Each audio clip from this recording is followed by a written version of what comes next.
Buenas noches, nuestro grupo está conformado por Paola Maldonado, Marcelo Norrito, Juan Ortiz, Valentina Rojas, Andrés Sánchez y Vincenzo Spinelli, y les vamos a hablar de la insuficiencia cardíaca. Primero vamos a hablar un poco sobre qué es como tal. Se trata de un síndrome clínico que aparece por la incapacidad de los ventrículos para eyectar la sangre necesaria para el metabolismo tisular, generando en el paciente disnea, fatigabilidad, entre otras manifestaciones que, hablaremos más adelante. Los principales desencadenantes de la insuficiencia cardíaca son la enfermedad coronaria y la hipertensión arterial. Además, existen otras patologías y factores de riesgo que pueden agravar la sintomatología de la insuficiencia cardíaca. Por ejemplo, la hipertrofia de ventrículo izquierdo, valvulopatías, diabetes mellitus, obesidad, tabaquismo y alcoholismo. Además, tendríamos dos tipos de causas. Las primeras, extracardíacas o funcionales, entre las que entrarían anemia, hipovolemia, insuficiencia renal crónica, coartación aórtica, shock. Y la segunda, que serían las intracardíacas o anatómicas, entre las cuales vamos a tener patologías de miocardio, valvulares y de pericardio. En las de miocardio, las principales en Venezuela son cardiopatía isquémica, hipertensión arterial y cardiopatía chagásica. En las valvulares predominan las patologías izquierdas o congénitas y en el pericardio la pericarditis constrictiva o el tamponamiento cardíaco. Y ahora con las manifestaciones clínicas. Como bien sabemos, vamos a tener insuficiencia cardíaca derecha e izquierda. En el caso de la izquierda, la manifestación principal va a ser la disnea. En examen cardiovascular vamos a conseguir taquicardia, pulso filiforme, pulso alternante, R3 izquierdo en foco mitral. En las manifestaciones retrógradas o de precarga vamos a tener crepitantes en marea ascendente. Y en las anterógradas o de poscarga, frialdad en extremidades, llenado capilar lento, cianosis periférica, hipotensión, oliguria, disnea de esfuerzo progresiva, ortopnea y disnea paroxística nocturna. En el caso de la insuficiencia cardíaca derecha, la manifestación principal va a ser el edema. En examen cardiovascular vamos a tener presión venosa yugular mayor a 3 centímetros y reflujo hepatoyugular aumentado. Taquicardia no siempre se va a presentar y vamos a tener R3 derecho en foco tricuspidio. En las manifestaciones retrógradas vamos a tener anasarca, hígado congestivo en acordeón e hipertensión portal. Y en las anterógradas, colapso circulatorio agudo por infarto del ventrículo. Bueno, gracias, Valen. Aquí empezando con la fisiopatología. Bueno, las alteraciones cardiovasculares que ya conocemos, esto nos van a afectar, que nos afectan la precarga y la poscarga. Esto me va a llevar a una disminución del gasto cardíaco con una hipovolemia y va a tener como consecuente la insuficiencia cardíaca, de derecha o izquierda. En la derecha va a tener aumento de presiones y en la izquierda va a tener más que todo disnea, acompañándolo, claro, las manifestaciones clínicas que ya nos dijo Valentina. Van a ocurrir mecanismos compensadores de activación del sistema nervioso simpático o hormonales que van a llevar a la insuficiencia cardíaca crónica. Por otro lado, vamos a tener alteraciones en la contractibilidad o sistólica o en el llenado diastólico. Con la alteración sistólica, vamos a hablar de ella cuando son todas aquellas modificaciones que afectan la contractibilidad del miocardio. En el llenado, en este caso no vamos a tener problemas con la contractibilidad, sino que vamos a tener una incapacidad de mantener adecuado volumen por minuto para satisfacer las demandas metabólicas. Siguiendo con la epidemiología, se estudiaron en el 2017 casos en el doctor Domingo Luciani, donde correspondía que la presencia de enfermedades subyacentes se registró en un 77%, donde la HTA como más frecuente fue seguida del diabetes mellitus. La principal causa de descompensación fue en un tratamiento de 52%, seguido en la teología infecciosa. Los síntomas más frecuentes, como ya lo vimos, fueron edema y disnea. El signo clínico más frecuente fueron crepitantes y pulso venoso yugular mayor a 5 centímetros. Hola, yo soy Juan Ortiz y siguiendo con la presentación hablamos ahora de la clasificación según la Asociación Estadounidense de Cardiología y el Colegio Estadounidense de Cardiología. Ellos van a decir básicamente que tenemos 4 estadios de la insuficiencia cardíaca y ellos no solo toman en cuenta que la persona tenga per se esta insuficiencia, sino que en esta nueva revisión presentan pacientes que tienen alto riesgo para presentar esta insuficiencia cardíaca y en el cuadro más adelante se verá con mejor detalle. Como podemos ver en este cuadro, tenemos que hay personas que empiezan con un riesgo de insuficiencia cardíaca, como lo son en el estadio A y B, personas que presentan enfermedad cardíaca estructural sin síntomas, y cómo esto puede generar primero un desarrollo de síntomas y finalmente pasa al estadio C y el estadio D, teniendo ya propiamente dicha la insuficiencia cardíaca. Aquí En el cuadro pueden detallar mejor cuáles son esos factores de riesgo, como es la hipertensión, todas estas cosas que les hemos hablado anteriormente. Por último, como bien sabemos, todo cuando hablamos en medicina que se refiere a aguda o crónica depende de qué tanto tiempo tiene progresando esta patología. Entonces, cuando hablamos de una insuficiencia aguda, sabemos que es más reciente y esta va a estar caracterizada por disnea, signos de congestión, puede ampliarse con un shock, y en el examen cardiovascular se encuentra taquicardia, pulso filiforme y el E3 en el foco mitral. Y cuando hablamos de la crónica, va a ser más avanzada y dependiendo de la gravedad, los síntomas pueden ser leve, moderado. Buenas tardes, colegas. Por aquí les habla Marcelo Norrito en este nuevo podcast de cardiología, criterios de Framingham para el diagnóstico de insuficiencia cardíaca. Los más importantes son criterios mayores y menores.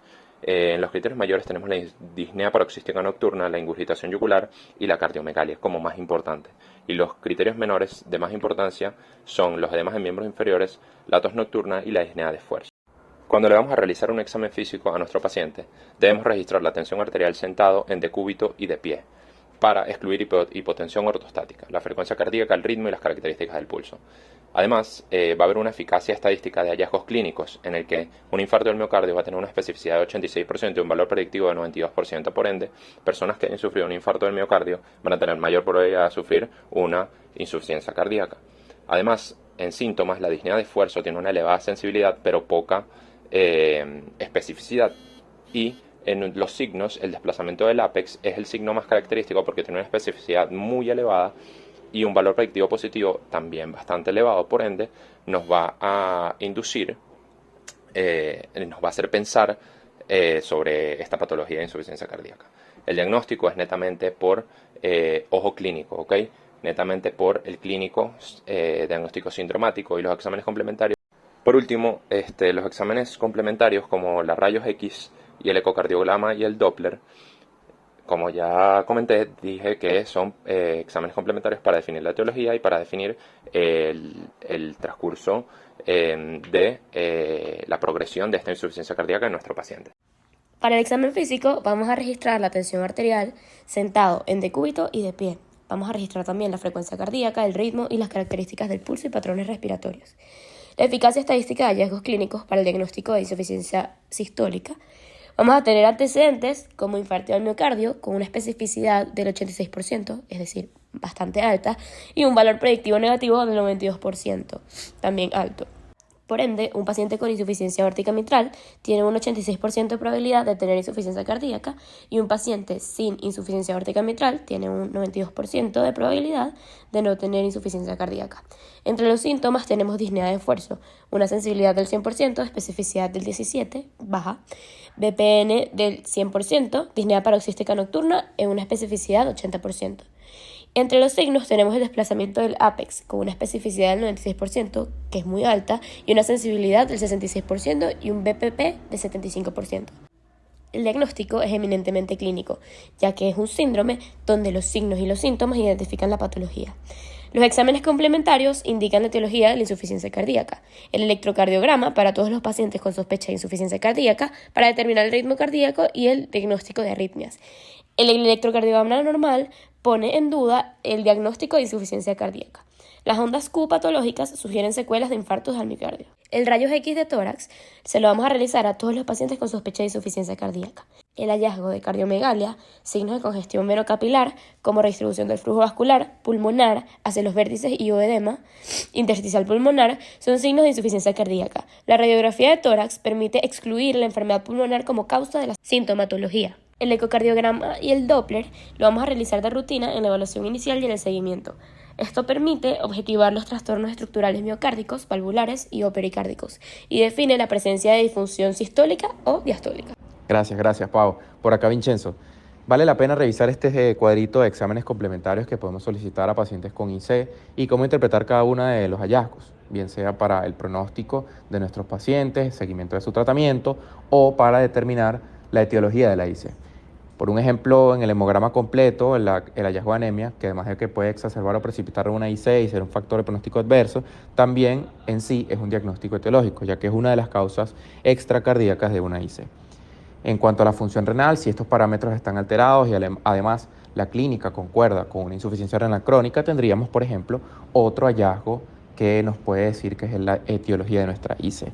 En cuanto al pronóstico y el seguimiento del tratamiento, si uno de los pilares fundamentales es el tratamiento con diuréticos agarradores de potasio como la espironolactona, también tenemos que estar pendientes de los niveles de potasio. Para eso se solicita un ionograma.